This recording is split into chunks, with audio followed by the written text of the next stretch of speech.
नमस्कार प्रणाम। मैं हूं आप सबका भाई दोस्त मिठू यादव और आप देख रहे हैं भोजपुरी माती यूट्यूब चैनल।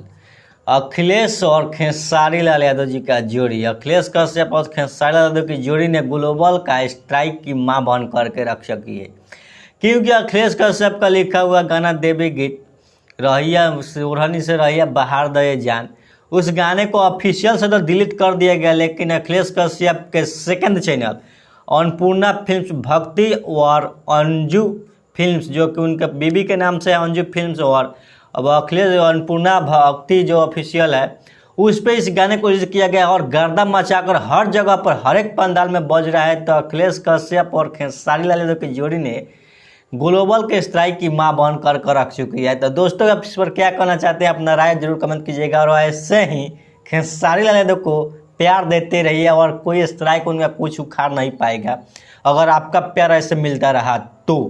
और फैंस के बदौलत ही खेसारी लाल यादव जी अपना गर्दा मचाए हुए हैं। तो दोस्तों, आशा करते हैं कि वीडियो पसंद आया होगा और वीडियो पसंद है तो लाइक शेयर कमेंट जरूर कीजिएगा। फिर मिलते हैं एक नए वीडियो के साथ, तब तक के लिए बाय बाय।